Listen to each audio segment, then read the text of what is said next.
enterprising in my surroundings. I'm finding the quietest estates these days. Just representation of storm brewing. Amazed that the focus remains the focal point of my change. Hello and welcome to the Rambling Runner Podcast. I'm your host, Matt Chittum, and this is the podcast for all the dedicated amateur runners out there who are working hard to get better while balancing running with the rest of their lives. I'm so excited for today's episode that I can't even talk straight. That's how excited I am. It's with Molly Bookmeyer. Molly was on the show a couple years back. She's absolutely fantastic. An elite runner who has endured so many things, 2 brain surgeries. Her significant other has battled cancer. And here she is kicking butt after 2 stress fractures, after having one of the best performances of her life, comes back, 2 stress fractures leading into the Olympic trials in the marathon, something that she was so excited for, and things just kind of got weird for her. And I was so excited to talk to her, not only as like a follow-up of what we'd already talked about in the past, but who doesn't love a comeback story? So let's get into this conversation with Molly Bookmeyer. Molly, welcome back to the show. Hey, Matt. Thanks for having me. I am so excited to have you back on the show. This is really exciting. We always have like a little chat before the podcast starts. Not you and me every time, but every time I have a guest on, we go through, hey, this is how it's going to work, and here's how the technology works. And you just have like the funniest line. You're like, oh my God, I got to talk to Matt again. I might get hurt again. I didn't realize I was the jinx of the running world. I might have to look up for a new work plan here. Well, I hope no. It was just it was a thing when you reached out. That's what I said to my husband. I said, oh, the last time I talked to Matt, that was like the start of some injury cycle. So, but luckily I'm in a lot better spot right now. So, knock on wood, that's not going to happen. All right. So, has everyone heard that? That was me knocking on my desk. No, we're here to bury the injury hatchet. It's over with. It's over, baby. Last time you were on the show, it was one that was beloved. I know you were on Ali Feller's show a couple months after mine. It was kind of similar in terms of Molly Bookmeyer is amazing. What she has overcome in her life is awesome. And everyone needs to know about this. And that's why you were such a popular guest. I'm excited to have you back on because as much as that first episode was kind of a comeback story in so many ways and in dramatic ways. And this one is, also another comeback story, maybe less dramatic than the first one, right? There's no surgeries and cancer involved necessarily, but you have a lot of other things that have been going on. And I'm so excited to chat with you. I guess let's pick up with the most recent thing that happened. You just had a great weekend last weekend. Yeah, I ran a local 4-mile race, and it went really well. I had a lot of training, like this spring. I was working with James from McCurdy Trained a lot, and we were working to do some big races on the track, and I just didn't have a lot of opportunities, so I wanted to find some opportunities that I could race on the road that were similar distances, and so there was a local 4-mile race about 2 hours away, and so, yeah, it went well. I ran 4 miles, and I hit my goal, so. Yeah, was it 2042? Was that the time? Yeah, I think 2043. Okay, yeah. So how did that time? I mean, there's not a lot of races that are that distance. So it's just like historically, you don't have like a lot of 4-milers probably in the archives of the Molly Bookmeyer online archives of race times. So how did this not only relate to your current fitness and how you were excited about it, but compared to when you were at your peak fitness in the past, how this kind of compares to that? Yeah, so I would say, I PR'd in the 5K on my way to the 4-mile. So hey now. Yeah. Yeah, so I would say, I definitely, I would say right now, I feel like I'm the fittest that I've ever been, especially in the shorter distances. I never really did a lot of speed work before. I always focused more on longer efforts, and I ran in college, but I wasn't a superstar in college, so yeah, so I feel like I'm super fit right now and everything is kind of clicking, and so it went well. I love that. All right, so we're going to set the stage for okay, this is where you are, because we're going to go back in time a little bit now, but everyone knows, hey, we know how the story ends, so we're going to come around to some really good stuff here. Last time we talked, you had qualified for the Olympic trials in the marathon, and you were pumped, right? You were super psyched about this. Why wouldn't you be, right? Not only is that an enormous achievement, but you'd overcome a lot to get there. In the lead up to the trials, can you kind of bring us through the rest of that story in terms of what happened leading into the trials and ultimately kind of pushed you off the starting line. Yeah, so I qualified. I ran my time in at the Houston Marathon in 2019, and then I had a really good spring season in 2019. I ran like a 1:13.5, and I ran the 25K champs, which was like my first ever U.S. road racing championship race, and I placed third. So I was really. And we talked like right after that. That was like this huge accomplishment. Yeah. So I was super pleased, and I was feeling really good. But then the last race that I ran was Peachtree, which is July 4th. And I was, training for a couple weeks afterwards, and I started to feel like just pain, like in my, it was like one run. I went out on a run, and I ended up having to like walk home, and I probably walked home like three miles, just like limping, and it was like super painful, and I didn't know what happened. And I tried to run like an Ultra G for a couple weeks, and it just wasn't getting better.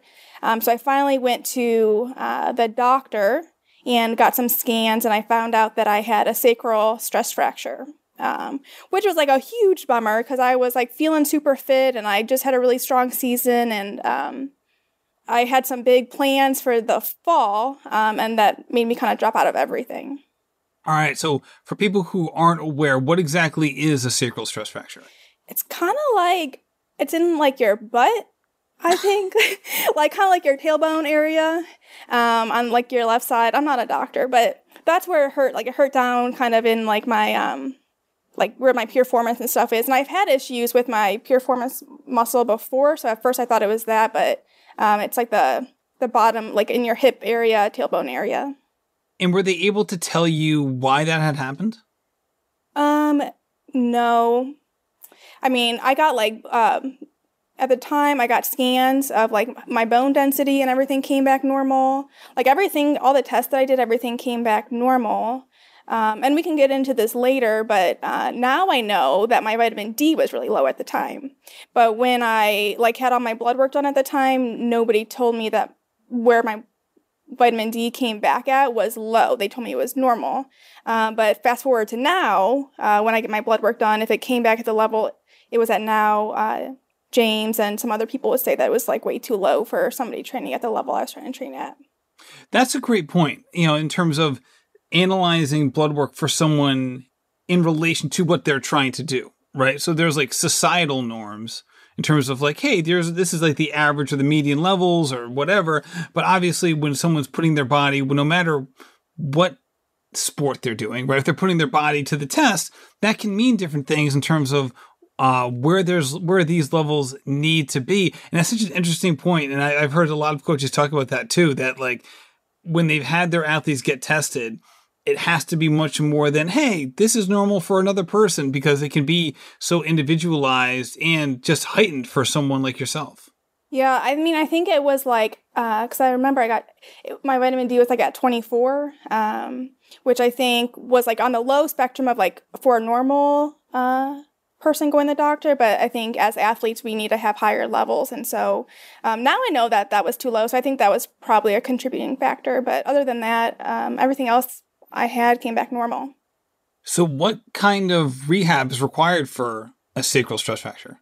So I basically just had to stay off of it completely, because it's like, I mean, in your hip controls everything that you do, right? Like it's like walking and like sitting was kind of uncomfortable. I mean, once I was able to, I started biking a lot. So I would do like bike workouts and stuff after a while and like slowly build back up. But I think for like the first 6 to 7 weeks, I just didn't do anything, which was really hard. So even sitting hurts? Like, what was like a comfortable position? Like here you are, you can't run, but you can't sit either? Yeah, it was just like everything. I mean, because it's like you're thinking about it, like it's in your like your butt. So if you're sitting and you're like walking is uncomfortable, like it was just, everything was just uncomfortable. And I think that was like what was so defeating about the injury too. It's not like I couldn't get on crutches, really, because like everything that you do is kind of in your hips. So yeah, it was not a fun injury. It was super, super hard to overcome. And what did that mean for work? So I have like a kind of a crazy story. So I decided at the time when I was doing well that spring that I wanted to focus a little bit more on running. And so I was working like full time at a company called DSW, like the shoe company. And then I wanted a little bit more flexibility. So I just started working at a local running store where I had to, so then I was like on my feet all the time. And so that did not work. And I ended up deciding to go back into like the retail world and work full-time again. And so then I got a job as I did like planning, like forecasting and planning at it's called Justice.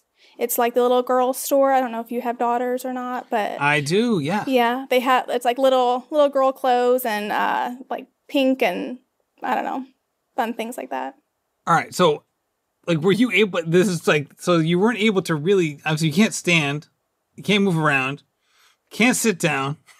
This is like, all I'm imagining is like someone who's like basically like lying down like on their belly, just kind of like head up, just kind of looking at the TV. Like I'm trying to think of like the different things you could do while you're in that 6-week period, which must have been just incredibly frustrating because not only are you in this weird position of like, I can't get comfortable, I don't want to irritate this injury, but you were maybe the fittest you'd ever been when this occurred? Yeah, I mean, it was super frustrating. And I was supposed to run, I was like planning on running the New York City Marathon that fall, which was like huge for me. Like I've never run a major marathon before, so this was gonna be my first major marathon. And like I had to drop out of that. I just had to drop out of everything, which was like just, it was hard. Like it was like probably, like I've gone through other health issues before, but I always found running as my like kind of saving grace where I could go and run and use it to like think through things, but I couldn't run through this one, and so that was just really tough mentally.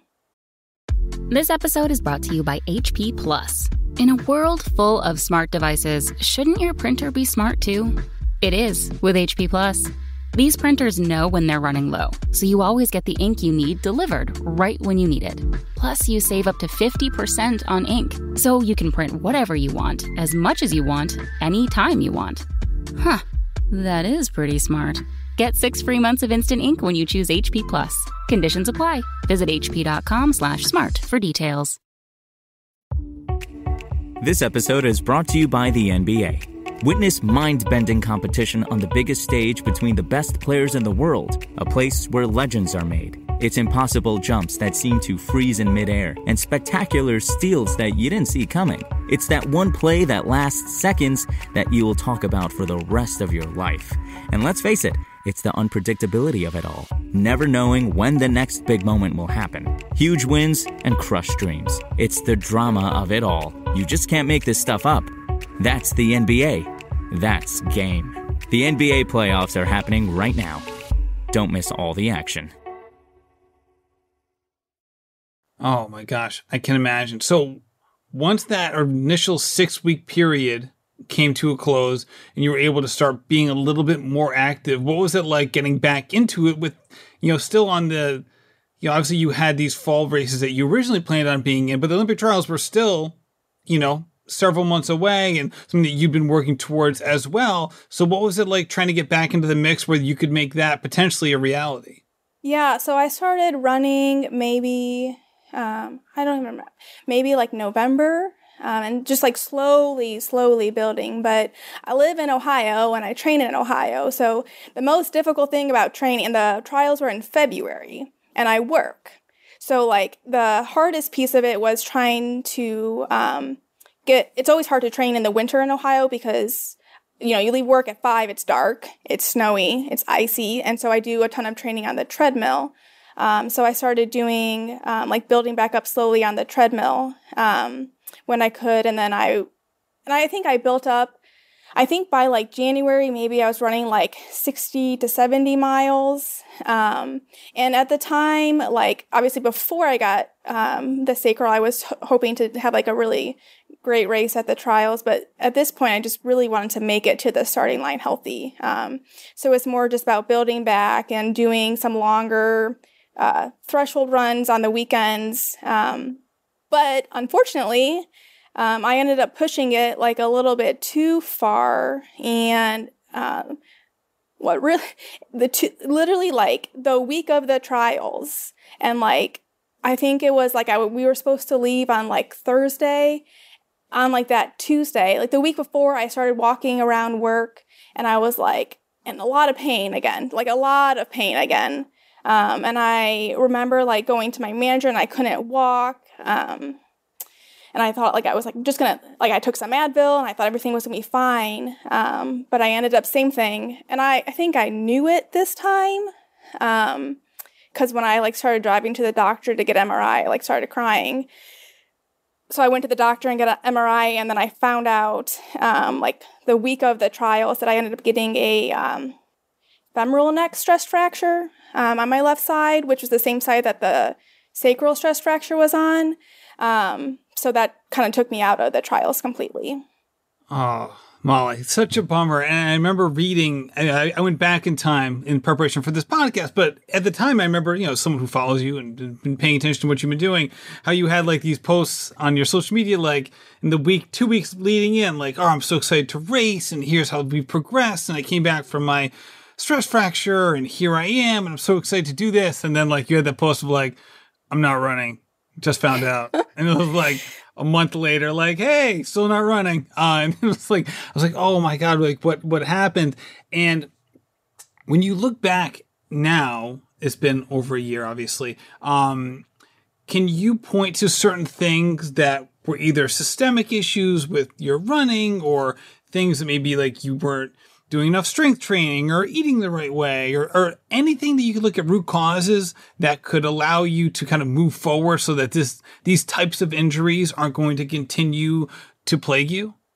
So I think the biggest thing, again, is the vitamin D. So I take a supplement, and I get my blood work done pretty regularly to make sure my vitamin D is at a high enough level. And then I think it's just like, I know building back, like even when I started working with my coach now, James, like we didn't even do workouts until my vitamin D got to a high enough level.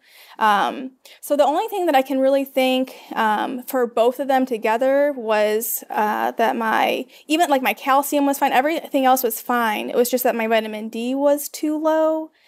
And then I think I tried to come back too quickly from my sacral to try to run a marathon. So I think if I were to do it again, like I probably pushed it too much. And I don't know, I'm the type of person who likes to work hard. And so I always am like more. And I probably should have just been a little bit more patient.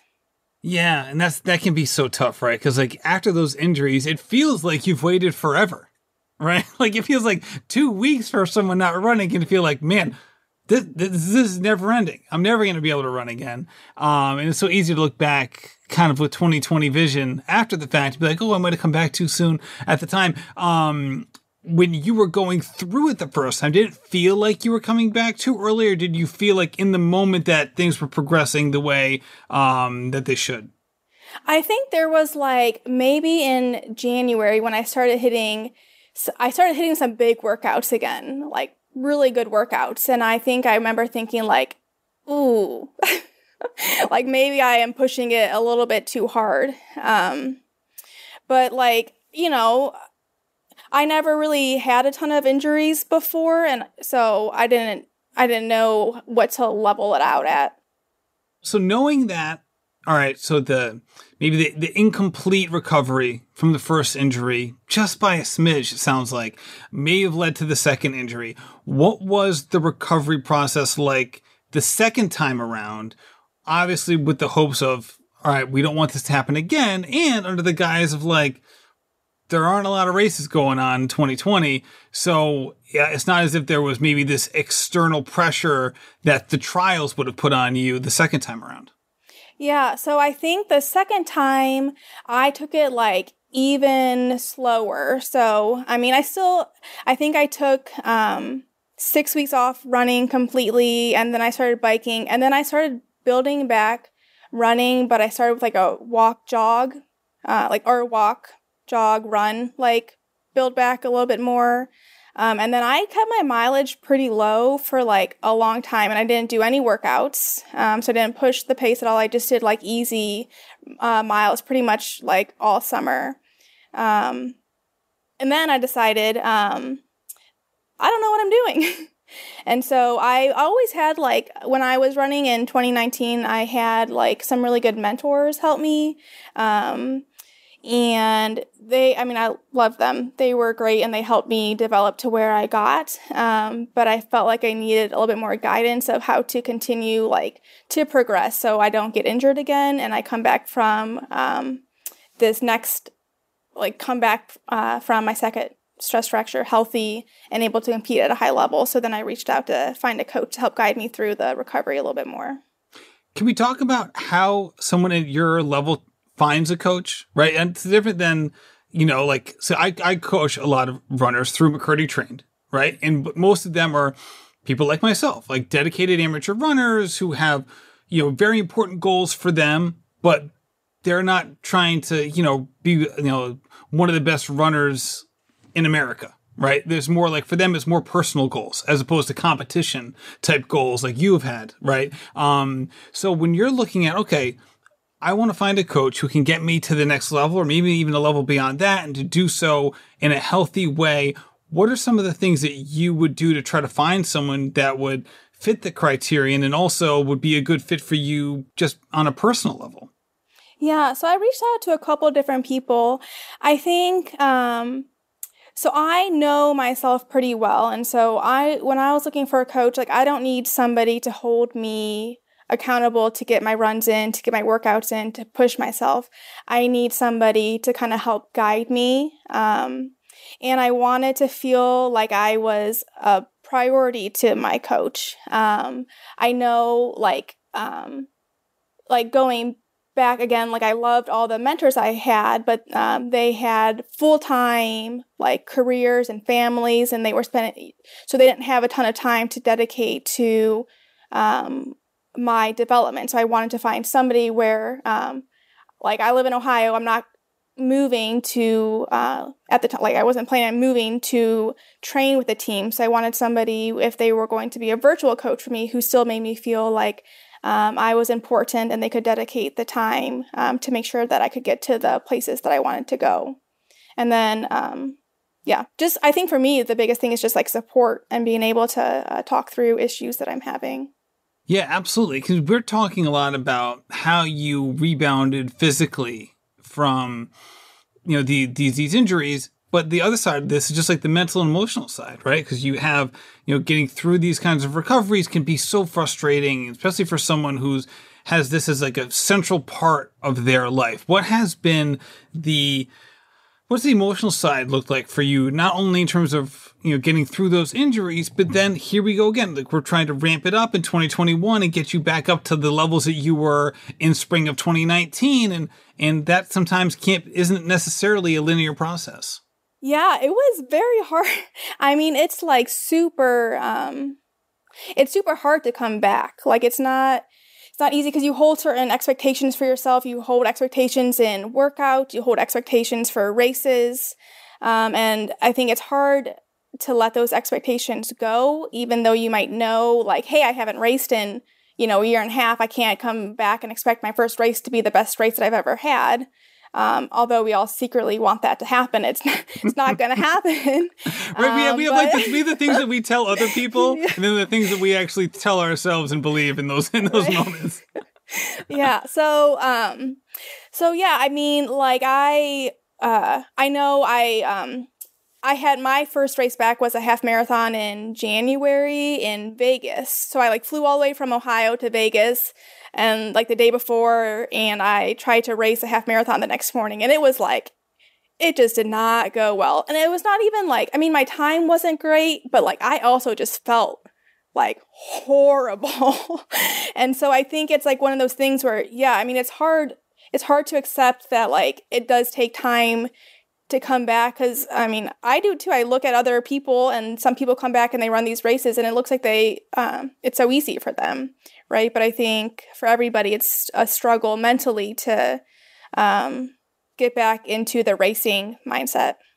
Right. I mean, you basically had like a year of injury-related recovery.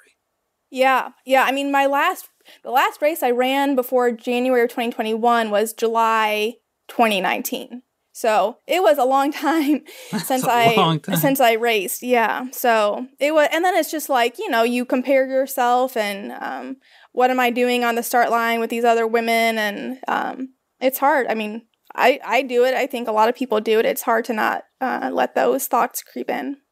Right. Because, I mean, obviously, both sides of it, right? I'm assuming like part of you is like, all right, like, this is my first race in a while. Like, I'm probably not going to PR today. Or like, I know what my training is. I know how that compares. You probably can go into it with certain expectations that are grounded in the current moment. But then I'd love to hear how this works for you. But for so many people, like, it's like you can have like two sides of your brain. Like you have the side that thinks that, and then you have the side where it's like, but what about this? And what about this? And like the almost like the prejudging of the effort and the hopes of what it may be or could be, can oftentimes like have no connection to how if we were like looking at someone else's training who done exactly what we had done, how we would have analyzed that situation.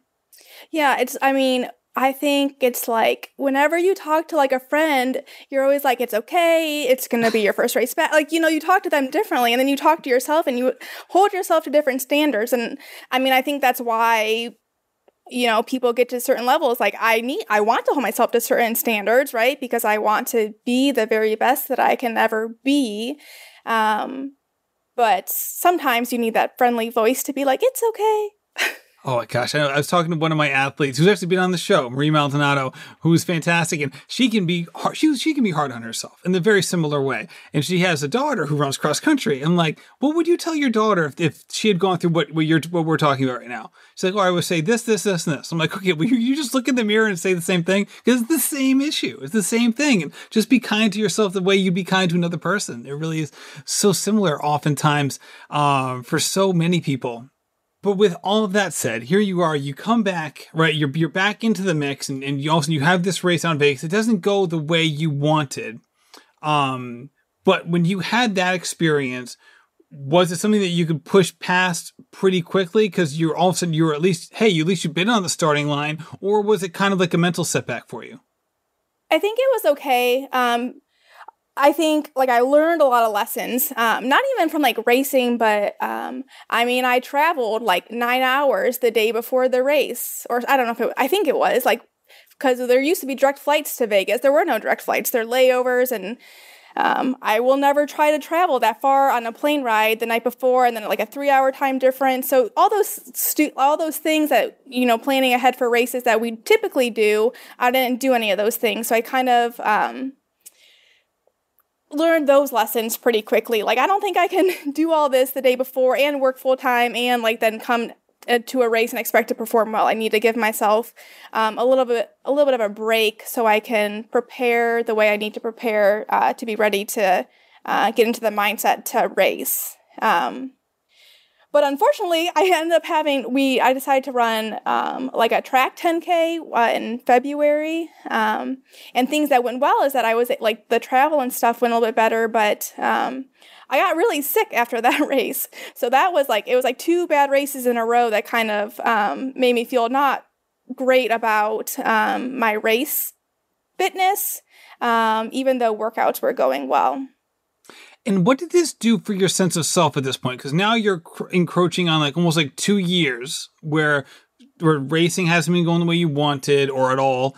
Running, just training hasn't quite hit where you want it to be. Maybe it's a little bit better in that moment, but it hasn't necessarily manifested itself on the race course for a variety of different reasons. What did that mean for your sense of self as someone who views themselves as a runner and who's put so much time and effort into this over an extended period of time? Yeah, I'm not going to lie. I question a lot of why do I spend so much time and putting myself out there so often when things are not clicking. I think running is something that I always will love. And then I think I started questioning a lot about why do I keep trying to compete at this high level? Am I even capable again of competing at this high level. But then I always go back and remember, like, okay, when I ran in 2019, like I only started training hard like in 2018. So like I was able to get to a high level in such a short period of time. So it's like, if I can get to such a high level in such a short period of time, then coming back from what I came back from at that time, I feel like I could do it again. And my husband is like super supportive, which is nice. And so at that time, I was trying to find something that would get me excited, and we decided to like get off the track. Like the track plays like, I don't know, running a 10K on a track, that's like a lot of laps. And I never did the 10K on a track before. So like, I was like, I need to find a race back on the roads. I love the half marathon. The half marathon is my favorite distance. And so I reached out. I told James, my coach, that I wanted to do a half marathon, and there was one in Ohio that was around like in April, but then we also found one in Nebraska that was in April. And so I said, it was like probably 3 weeks before the race, and I just said, I want to run a half marathon. And so we got me into this half marathon with not even training for a half marathon, just to like get my confidence back into something that I was excited to do. Talk about the difference there, right? Because there's someone like yourself, obviously. During the COVID era, it's different, but there's a lot of races that you can enter. And from a race selection standpoint, how important have you found it to be in terms of picking races, not just distances, but races themselves that you are really excited about versus ones that you feel like you just kind of have to do it just because of like, that's like the gravity of the situation, or there's just certain like obligations, not even like mandatory, but like there's just sort of like implied obligations that you're going to be running in certain races at certain times? So I think there's different times to do different things, right? Like I think this spring I needed something that like was going to get me moving in the right direction. And for me, that's something that I needed to feel like passionately about, some race that I like, a distance that I feel confident in. I love racing on the roads, just something that could get me like pointed in the right direction. I think other times, like you got to race, you got to put yourself out there. You're not always going to want the result. It might feel uncomfortable, and you might not always feel ready, but like you just have to put yourself out there. And I think there's a time and place for that too. And you might be nervous for those, but I think other times, like for me this spring, I needed a confidence booster. And for me, a confidence booster is like the half marathon. That's my favorite distance, or something on the road. And so we found something that checked those boxes. Now, so many of us who've gone through injuries, and this is something that is universal. So, like, I forget, I think it was Megan and David Roach on their podcast. They were talking about like running injuries, and someone was like, I don't feel like a runner when I'm injured. They're like, you're never more a runner than when you're injured, because every runner gets injured. That's when you're the most like a runner. But one thing that we all say is like, once we're injured for an extended period of time, we say, I'm not gonna complain when I'm healthy again, right? Everything's good. Like, all I want to do is run. I'm not going to complain this time around. And you look back with regret the times where you complained when you were healthy. I'm never going to do that again. And yet, right, we get to that point where also we're healthy for an extended period of time, and we kind of forget, like, all right, like this is our new normal. When you got to the point where like, hey, running consistently now is no longer novel. It's the expectation. How did your goals change, and how have they changed over the last 6 months or so once being healthy was no longer the question mark that it had been in the past? Yeah, so I think, I was like, after the couple bad races, I was like, just, I don't know, super like defeated about where I saw myself going with training. But on the flip side, I was having and like hitting workouts that I never ever hit before. So I knew I had some fitness.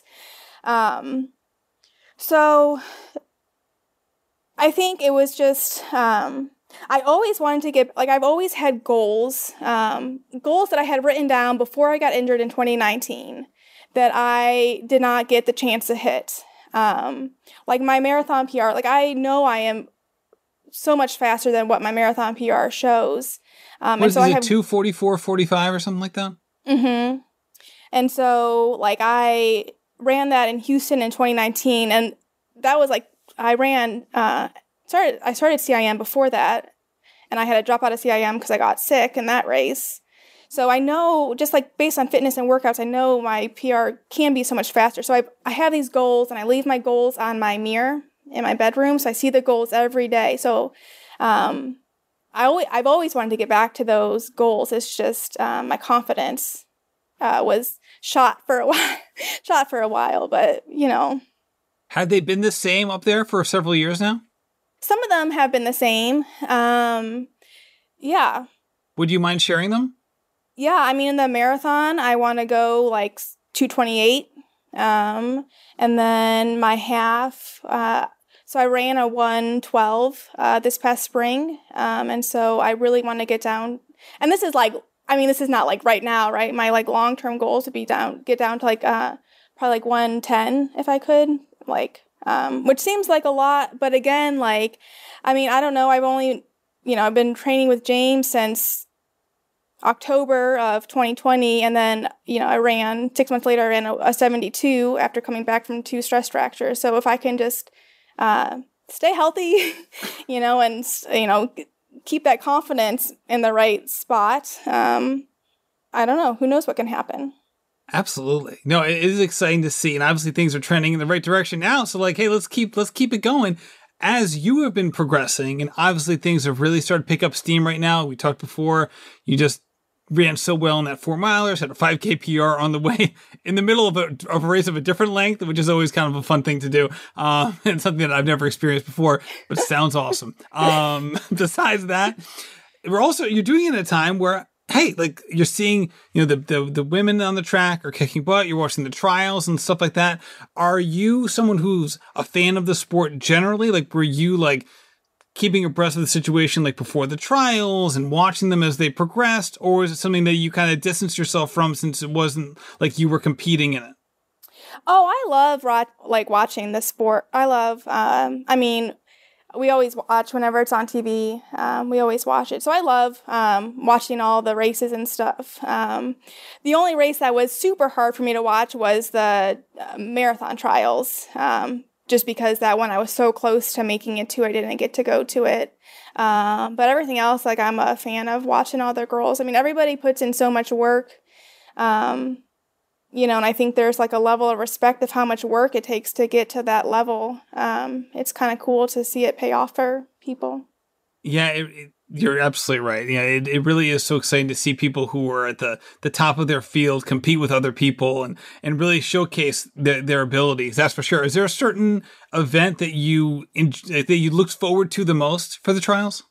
I mean, I like watching everything. I will say, like, I don't know, like Emily Infield, I think, is like my favorite person to watch because she's actually from Ohio originally, from Cleveland. She was like she doesn't know who I am, but she was like a year older than me. And like, so I like grew up and she ran in D2 and I ran in D1. And so like, we always knew the infields because they were so good. So I don't know, I like watching certain runners. I like watching all the distances. And then there were some previous teammates that I ran with at Ohio State who were running,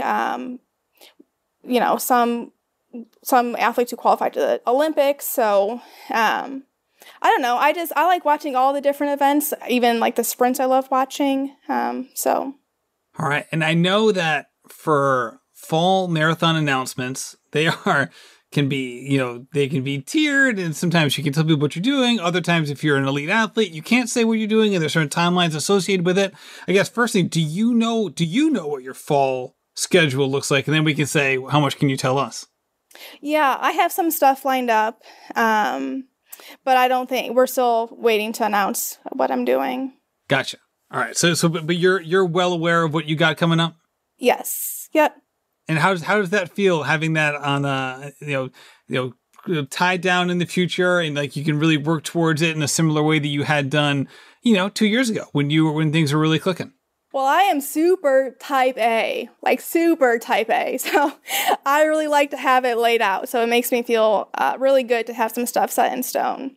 That is so exciting. Molly, good luck to you. I'm so excited to catch up with you. And obviously, I feel bad for everything that has happened over the past year and a half, but I'm so excited for what you're doing now and what you're going to be doing in the future. Congratulations on coming back from 2 stress fractures in 7 months. And here you are kicking butt again. That's great to see. Thanks, Matt. Thanks for having me. It's always fun. Molly, thank you so much for coming on the show. This was just awesome. If you haven't heard the first conversation with her, go back, check it out. It's in the show notes. You'll see the link there. Obviously, you can also just search Molly Bookmeyer, Rambling Runner Podcast, and it just comes right up. It's so easy. I really appreciate everybody who listens to this show week in and week out. And if that's you, if you're a subscriber to this show, could you do me a favor? Could you go over to wherever you listen to these shows and rate and review the podcast? It really does help me out, and it only takes 30 seconds of your time. I really appreciate everything you do for the show. Thank you so much for listening, and happy running. This has been a production of Rambling Runner Podcast. This podcast is produced by David Margetti of In Post Media. Thank you to Meta P for the music. His song Righteous Path featuring Rex Mayhem and Chip Fu is produced by Symphonic Bang.